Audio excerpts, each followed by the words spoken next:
our species of wild I-70. We've got a boreal toad right here. They're walking around in their habitat that is along I-70. We've got a kit fox. We've got a bighorn sheep. We've got another fox. And they're just wandering around. They're wandering around the wildlands of Colorado. So once upon a time, from Golden to Glenwood, as far as the eye could see, animals waltzed, roamed, moved, and pranced. There was no I-70. They'd move back and forth, they'd move to and fro, they'd change their patterns based on weather, maybe south side for sun or bed down for snow. Wild animals shift with seasons, low to high or high to low. They follow food, water, a place to mate and rest. No Google Maps or Siri, instinct says where to go. And all was fine until the 1960s when they said, let's build an interstate. We'll blast and bore, connect the dots, make sure everyone can recreate. But when they built that interstate, the machines made noise to pave the way. And if the wildlife tried to cross, there might be a price to pay. Once the highway was finally finished, then came thousands of cars.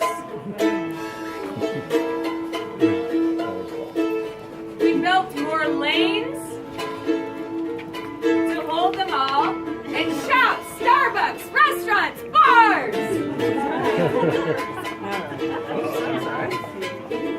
This wild landscape turned Monopoly board. Some animals that tried to cross were hit. Some died, some made it, some humans got hurt. Some animals stopped trying. They just quit. Why can't we all just get along? I want Starbucks and a deer needs that lake. What's the answer? We need science. What's the solution to this migratory headache? I think the animals are going to show us. It's a wildlife crossing structure. Oh yes. An overpass or an underpass will do. Now that's a solution we know can work to help move these animals through. It would pay for itself in a matter of years. We'd be safer. They'd get to the other side. Let's make I-70 great again, build the bridge, and have Colorado pride! You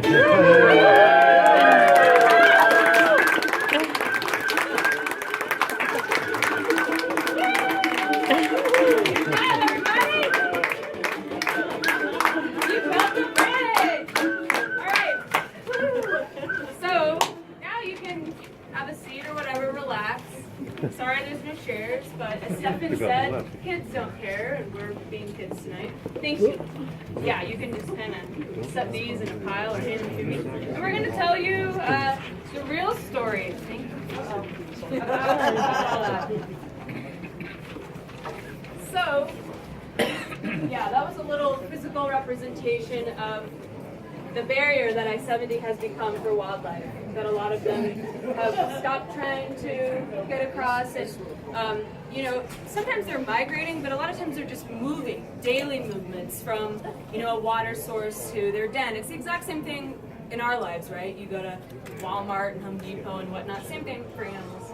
So this audio tour that we keep talking about, it's a free GPS-based audio tour, so as you drive I-70, you get to learn about the wildlife and wild places along the way. And it's narrated by Stephen and myself, and has just a huge collaborative aspect to it, I think, to show support for the fact that it's high time we have these wildlife crossing structures in our state to save our lives and the lives of animals. I see a lot of nods. That's great, because you're going to sign a petition in a little bit, hopefully.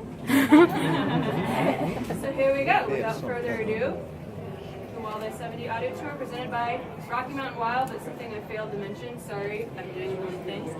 I work for Rocky Mountain Wild, a local environmental nonprofit. We've got a couple staff members among us here. Raise your hand, people that work for Rocky Mountain Wild. Yep. You can ask them all the questions you want about our work. Just offering that right now. They didn't know I'd do that. Because we seek to make Colorado a more connected place for our wildlife. habitat fragmentation, meaning stuff like I-70 slicing their habitat, is the reason we lose a lot of species all over the world. So we're trying to address that through a fun, cool way, which is this project, the audio tour. So, why did the animal cross the road, and who cares? First of all, I want to say that these images are all images that our biologist Paige, right there in the back, I know, awesome. She works diligently with a cohort of biologists from Colorado Parks and Wildlife, U.S. Forest Service, people at Denver Zoo, and they have motion-triggered cameras that they put up all around Vail Pass, and these are actual images they've caught of animals very close to the highway attempting to cross. So what's that over there on the right? Bear. Black bear. Here? Fox. It's a mountain lion, right? No. He's a lynx. It is a lynx. She's a biologist. Lynx! Which, does anybody know the status of the lynx? It's technically a threatened animal. Yes. Yeah, so it's a little bit silly that they're trying to cross. We've put all this money into reintroducing the species, and here they are, plus 70. So, kind of this, we already covered point one, and it's not just the highway, it's all the infrastructure that comes with the highway, which was a lot of that point I was trying to make in that silly poem. And I just listed some species that we've totally lost: the grizzly, the wolverine, in the wolf, and then the lynx, which we've almost lost. And that just has to do with our human sprawl, right? So we just need to be more accommodating, which is building the case for this structure. It's not just also, this kind of intrinsic thing, like, oh, isn't that great for the animals and ourselves? It's for our ecosystem health, which even though we might not know directly how we benefit from that, we all do benefit greatly from biodiversity. And, it's costly. This is an old number. This $8 billion a year number it's really old. It's much higher than that. So it's not only like, the cost of picking up the dead animals off the road, but the cost to you as an individual if you're out there and you get hurt. So, there's a lot of different moving pieces to it. So these are more awesome images. What's that in the top one? Yeah. And what's that beautiful on the right? That's the lynx. It's a little bit hard to see, but that one's beautiful. And these two on the bottom here. Pronghorn, yeah. And moose. Yeah, so these are all images that Paige has caught in her cameras over the years. So we know it's a thing. We know they're trying to get to the other side. So yeah, the solution, this is just a dream, right? It's this gorgeous wildlife crossing structure in Canada. It's vegetated. This is something that we would like to see here. We do have one of these structures on State Highway 9. I'm going to show you in a minute. But yeah, I mean, look at that. It's awesome. So basically, there's several spots along I-70 that Paige and her team have identified to get that wildlife structure, multiple structures built, either overpasses or underpasses. Do you guys know, like when you're around Vail and you look across and you're like, whoa, 70 is way on the other side. It's like really far.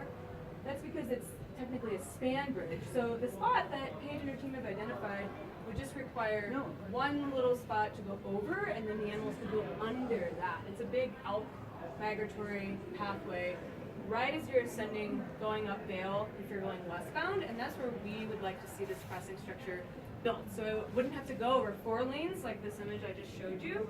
It would only have to go over 2, and then it would go down.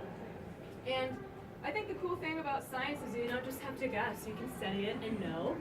And so this structure on the bottom is an actual image of the wildlife overpass on State Highway 9 between Silverthorne and Kremling. Has anybody seen that? Awesome, cool. So in the first year of having those structures built, we saw over a 90% reduction in wildlife vehicle collisions. And I think a lot of people ask, like, well, how do they know how to use it? Well, animals are very smart. They've been here a lot longer than us. They don't want to get hit any more than we want to hit them. So there's kind of systems that sort of train them and funnel them to use them both over and under. And they teach their babies. Paige has seen that on her cameras. A big mama moose with a little baby moose, like teaching them how to get over and under. So yeah, that's just about that bit of it. And so how we introduce this whole nuanced stuff I'm telling you about is through the audio tour, which is this awesome combination of art and science. You can see Stephen down there and myself. We're interviewing an aquatic ecologist with Defenders of Wildlife talking about native species of fish. That's one of our segments. And so this is just a little bit about our collaborators on the science end. You can read all that stuff. Art, I think that's really amazing. We've got, did anybody happen to hear this on Colorado Public Radio this last week? Cool, yeah. So Colorado Public Radio played one of our segments and was just talking about this. But I think that's one thing that's really special about it is that all of these artists donated a song to each segment. So each segment, you learn a little bit. They're everywhere. They're anywhere from like 6 to 8 minutes about, you know, an issue that Colorado Wildlife did, like either about them or that they're facing here in Colorado. And then you also get to hear a little snippet of a Colorado musician's song. So you might recognize some of the names up here, some of the different Elephant Revival, Trout Stick Revival. So just kind of everybody showing their support and solidarity for this project of getting wildlife structures. So this is a little bit of, this is a snapshot of what the audio tour looks like if you're looking at the entire map. Each of these little bubbles is a different segment. So there's ones on migration, on reintroducing the wolf, on the bison overlook that you always see. Does anybody know if it's bison or buffalo? Bison. You guys are so smart. It says buffalo. American. I know it says buffalo. It's wrong. Yeah. Great. Good. The bison. You trust the highway department, man? Yeah. So I'm gonna give you guys a couple things. There's gonna be a petition. We would love for you to sign it so that we can just keep, you know, gaining steam with showing different agencies. The issue is it's like the Forest Service, CDOT, a bunch of different entities that all need to get on board, and then finding the funding to make it happen and all that stuff. So we'd love to have you guys sign a petition to show your support for this. And then also want to give you a little card with the QR code that shows you how you can download this free audio tour. And you don't have to be driving on I-70 to listen to it. If you're like walking to work or driving in your car, you can just manually select the segments and listen to that in your car. Or the car downstairs, it's really down there too. So yeah, I'm gonna go ahead and get that started, and then if there's any questions, this is just so that you guys know what it says, so you're not, we're not collecting your credit card number. It just says, help us persuade decision makers to prioritize and build wildlife crossing structures at critical locations throughout Colorado, including across I-70 at Vail Pass. That's it. So, Do you have to be a resident of Colorado? no. You have to be a registered voter? No. But you should be if you're not. Why we have to be. So, and if, yeah. I'm just gonna go ahead and, I think you guys maybe signed it, I'm not sure. But, are there any questions about anything? At this time, how many crossings along I-70 here we have between now and Clemens Spring?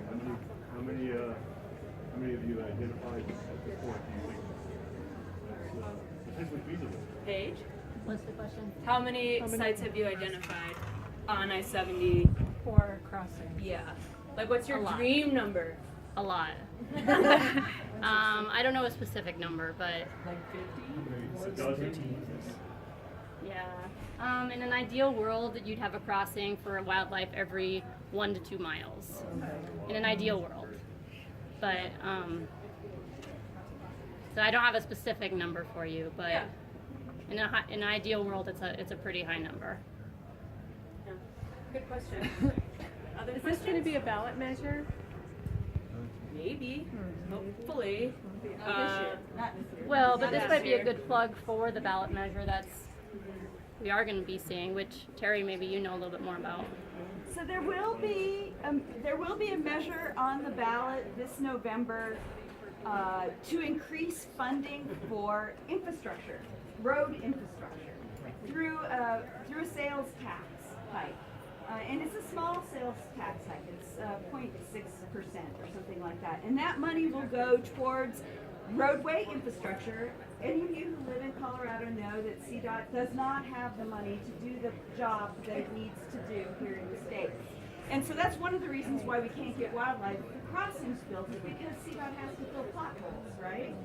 So this would put money towards roadway infrastructures, Part of that money is decided on a statewide level. Part of it's decided by the communities. A portion will go to communities to decide where that money is spent. So we assume that a lot of that money, or a portion of that money, will go towards things like wildlife crossing structures in the places where they're really needed, where communities have decided. So in November, when you see that measure come up on the ballot, you can vote any way you want to, but you'll remember that you heard about it. Kit Fox and boreal toads were trying to cross ice it. Good question. Any other questions? Yeah. It's more a biology question, but does it create like a bottleneck for like a mountain lion to hang out and just pick up energy? Well, that's probably the most common question I get, but there's no evidence that, I mean, mountain lions don't want to be hanging out on the side of the road any more than the deer and elk do, so nobody's found any evidence of it being like them just waiting around for, prey trap, yeah. How about ones in the urban area, particularly like, for example, like C470 out west side here? Because when they first built that road, they first opened that up in 1985, it was an animal slaughter. After 10,000 years of the animals crossing, there was suddenly a four-lane interstate there. So something like that as a pilot, potentially, could that be potentially as a pilot project so people in the urban area will see that and go, Yeah. Yeah. This is not related to the crossings, but you had were wolverines native to Colorado at some point? They were. I had no idea. Yeah. Okay. And we actually had one come back in 2009, I believe. He came down from Yellowstone. He was collared and he came down and he hung out for quite a while. We're all pretty excited about it, but he was trying to find a mate, wandered off. Nobody here. Yeah. But yeah, they were native. Yeah. Good question.